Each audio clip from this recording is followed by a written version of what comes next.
ರಾಜ್ಯದಲ್ಲಿ ಅತಿವೃಷ್ಟಿಯಿಂದ ಸಂಕಷ್ಟದಲ್ಲಿರುವ ರೈತರಿಗೆ ಸರ್ಕಾರ ಕೂಡಲೇ ಪರಿಹಾರ ಬಿಡುಗಡೆ ಮಾಡಬೇಕು ಎಂದು ಬಿಜೆಪಿ ರಾಜ್ಯಾಧ್ಯಕ್ಷ ಬಿವೈ ವಿಜಯೇಂದ್ರ ಕಲಬುರಗಿಯಲ್ಲಿಂದು ಆಗ್ರಹಿಸಿದ್ದಾರೆ. ಯಾದಗಿರಿ, ಕೊಪ್ಪಳ ಸೇರಿದಂತೆ ಕಲ್ಯಾಣ ಕರ್ನಾಟಕ ಭಾಗದ ಹಲವು ಪ್ರದೇಶಗಳ ರೈತರು ಅತಿವೃಷ್ಟಿಯಿಂದ ಬೆಳೆ ಕಳೆದುಕೊಂಡು ಸಂಕಷ್ಟದಲ್ಲಿದ್ದು ಸರ್ಕಾರ ಅವರ ನೆರವಿಗೆ ಧಾವಿಸಬೇಕು. ರಾಜ್ಯದಲ್ಲಿ ಕಳೆದ 2.5 ವರ್ಷಗಳಲ್ಲಿ ಯಾವುದೇ ಅಭಿವೃದ್ಧಿ ಯೋಜನೆಗಳು ಜಾರಿಯಾಗಿಲ್ಲ. ಖಾತರಿ ಯೋಜನೆಗಳು ಸಮರ್ಪಕವಾಗಿ ಅನುಷ್ಠಾನಗೊಂಡಿಲ್ಲ.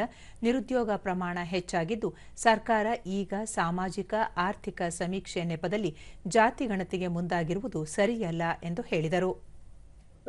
ರಾಜ್ಯದ ಮುಖ್ಯಮಂತ್ರಿ ಸಿದ್ದರಾಮಯ್ಯನವರು ಯಾವಾಗ ಅವರ ಕುರ್ಚಿಗೆ ಕಂಟಕ ಬರ್ತದೋ ಅವಾಗ ಜಾತಿ ಬಗ್ಗೆ ಮಾತನಾಡ್ತಾರೆ, ಜಾತಿ ಜನಗಣತಿ ಬಗ್ಗೆ ಮಾತಾಡ್ತಾರೆ, ಕಾಂತರಾಜ್ ವರದಿ ಬಗ್ಗೆ ಮಾತನಾಡ್ತಾರೆ. ದುರಂತ ಅಂತ ಹೇಳಿದ್ರೆ ರಾಜ್ಯದ ಮುಖ್ಯಮಂತ್ರಿಗಳಾಗಿ ಇವತ್ತು ಎಲ್ಲಾ ಸಮಾಜಕ್ಕೂ ಕೂಡ ನ್ಯಾಯ ಕೊಡಬೇಕಾಗಿರ್ತಕ್ಕಂಥ ಸ್ಥಾನದಲ್ಲಿರ್ತಕ್ಕಂಥ ಸಿದ್ದರಾಮಯ್ಯನವರು ಹಿಂದೂ ಸಮಾಜವನ್ನು ಹೊಡಿತಕ್ಕಂಥ ದುಸ್ಸಾಹಸಕ್ಕೆ ಕೈ ಹಾಕಿದ್ದಾರೆ.